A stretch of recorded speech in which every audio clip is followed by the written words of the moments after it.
राधे राधे दोस्तों, जय श्री कृष्णा। कैसे हो आप सभी? आशा है ठाकुर जी की कृपा से सभी स्वस्थ होंगे। दोस्तों, माघ का महीना शुरू होने वाला है। ये बहुत ही परम कल्याणकारी और पुण्य फलदायी महीना है। इसमें कई प्रकार के व्रत नियम आदि किए जाते हैं। तो आज का जो वीडियो लेकर आए हो माघ के ऊपर, माघ स्नान के ऊपर है। तो आइए वीडियो शुरू करते हैं। दोस्तों, माघ का जो महीना है वो इस बार शुरू हो रहा है 2024 में 25 जनवरी से, यानी कि गुरुवार 25 जनवरी को माघ का महीना प्रारंभ होने जा रहा है। इस दिन पूर्णिमा तिथि पड़ेगी और पूर्णिमा से ही पौष की जो पूर्णिमा तिथि पड़ेगी उसी से आपको माघ स्नान प्रारंभ करना है, जो कि माघ की पूर्णिमा तक आपको ये स्नान करना है। कई लोग जो है वो अगले दिन से नेक्स्ट डे, पूर्णिमा के नेक्स्ट डे शुरू करते हैं, वो गलत है। इसलिए स्नान हमेशा पूर्णिमा के दिन से, चाहे जो भी स्नान हो, चाहे कार्तिक का हो, वैशाख का हो, माघ का हो, ये हम पूर्णिमा तिथि से ही प्रारंभ करते हैं। तो पूर्णिमा तिथि से हम ये स्नान प्रारंभ करेंगे, जो कि फरवरी तक चलेगा, 24 फरवरी तक। माघ पूर्णिमा तक हमें इसका उद्यापन करना होगा। इसके नियम यही है कि सुबह आपको सूर्योदय से पूर्व उठकर स्नान करना होता है। स्नान हमेशा ठंडे जल से किया जाता है, ये बात हमेशा याद रखना, क्योंकि जैसे हमारे शास्त्रों के अंदर वर्णित है कि जो स्नान है वो घर से बाहर नदी तालाब में जाकर किया जाता है। नदी का पानी ठंडा ही होता है, लेकिन जब हम शहरों में रहने लगे, हमारे सुविधा नहीं थी कि नदी में हम जाकर स्नान कर सके, तब हम घर में ही गंगा जल डालकर स्नान करते हैं। तो वो पानी जो होता है वो नॉर्मल पानी होता है, ठंडा होता है, जो टंकी का पानी होता है वो। तो हमें वही नॉर्मल पानी होता है, उसी से हमें स्नान करना होता है। सूर्योदय से पूर्व स्नान करना होता है, सूर्यदेव को जल चढ़ाना होता है, तुलसी जी की पूजा करनी होती है, दीपक जलाना होता है। इस प्रकार से ये नियम हमारा पूर्ण होता है। इसमें बहुत ज़्यादा नियम तो नहीं है, बस यही है, सेवा पूजा करनी होती है, जितना हो सके भक्ति में अपना मन लगाना होता है। आप इसमें कोई भी प्रकार का नियम ले सकते हो, जैसे आपने रोज़ अध्याय पाठ करने का, जैसे कोई भी धार्मिक ग्रंथ ले लिया आपने, वो पढ़ना है तो महीने भर आप उसका नियमित पाठ करेंगे। जैसे गीता का पाठ कर सकते हैं, शिव भागवतम का पाठ कर सकते हैं, जो भी आप पढ़ना चाहे ऐसे कोई पाठ का नियम ले सकते हो। आप नाम जाप का नियम ले सकते हो कि आपको पूरे महीने नियम से नाम जाप करना है, भजन कीर्तन का, किसी प्रकार का। कहने का मतलब ये है कि जितना हो सके आप भक्ति का महीना है ये, आप भक्ति में मन लगाने का होता है। भगवान को प्रिय महीना, इसे माधव मास कहते हैं। माघ स्नान के साथ साथ माघ का व्रत भी किया जाता है। जैसे जो व्रती होते हैं वो स्नान करते हैं और साथ में व्रत भी रखते हैं, यानी एक समय भोजन का नियम देते हैं।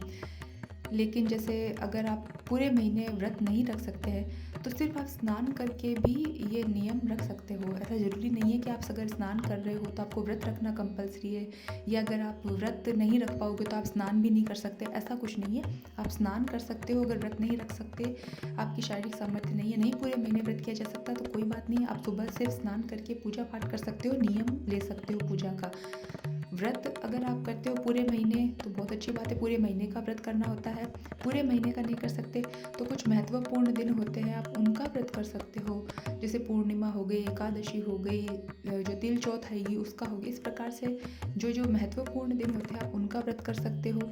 5, 7, 2, कम से कम 2 तो कहते हैं करना ही चाहिए। जैसे आप दोनों एकादशी कर लिया आपने तो वो भी आप कर सकते हो। नियम तो कहते हैं कि इस महीने में बहुत ज़्यादा नहीं होते हैं, लेकिन कुछ एक बातों का आप ध्यान रख लीजिए। जैसे मूली वगैरह नहीं खाएं, प्याज लहसुन तो हमें बिल्कुल ही छोड़ना होता है, नहीं खाना होता है अगर आप कोई भी नियम ले रहे हो तो। इसके साथ साथ तिल का सेवन कर सकते हो जितना अधिक हो सके, और तिल का दान कर सकते हो। तिल का इस महीने में विशेष महत्व होता है, दान करने का बहुत पुण्य होता है, इसलिए इस महीने में कम से कम एक बार तो तिल का दान अवश्य ही करें। चाहे जब आप कर पाएँ, उस किसी भी दिन करें, चाहे पूर्णिमा के दिन करें, लेकिन तिल का दान अवश्य से करें। जितना अधिक हो सके उतना कर सकते हैं, बाकी अपनी सामर्थ्य अनुसार कम से कम एक दिन आपको करना चाहिए। और तिल का सेवन करना चाहिए, आप जितना हो सके आप तिल का सेवन करिए। और जहाँ तक बात की जाए नियम की, तो इसमें नियम ये है कि आप सुबह सूर्योदय से पूर्व आपको उठकर स्नान करना होता है। दूसरा, प्रभु की सेवा पूजा करनी होती है, ठाकुर जी की पूजा सेवा करनी होती है। इस महीने में माधव स्वरूप की पूजा की जाती है। और आप तुलसी जी की सेवा पूजा का नियम ले सकते हो। पूरे महीने तुलसी जी की, पीपल की पूजा कर सकते हो, दीपक जला सकते हो। ये सुबह ही करनी होती है और शाम को भी दीपक जलाना होता है। एक समय भोजन का अगर आप नियम ले रहे हो तो वैसे तो जो बेस्ट होता है वो रात के समय, यानी कि सूर्यास्त के बाद में भोजन किया जाता है, लेकिन आप अपनी सामर्थ्य अनुसार जिस समय कर सकते हैं उस दिन का नियम, उस टाइम भोजन करिए, पर आपको उसका नियम लेना होगा। जैसे अगर आप दिन के समय भोजन करें तो फिर आप पूरे महीने दिन के समय ही भोजन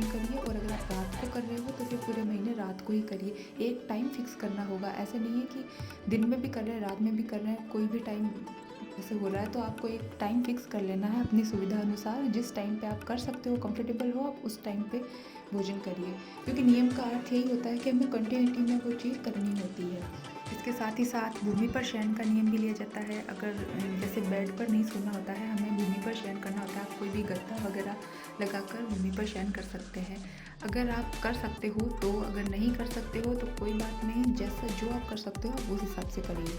हमारे शास्त्रों में वर्णित है, हमारे ऋषि मुनियों ने कहा है कि अगर हम पूरे महीने व्रत ये स्नान का नियम नहीं ले सकते हैं तो आप सिर्फ 3 दिन या 5 दिन भी स्नान कर सकते हो।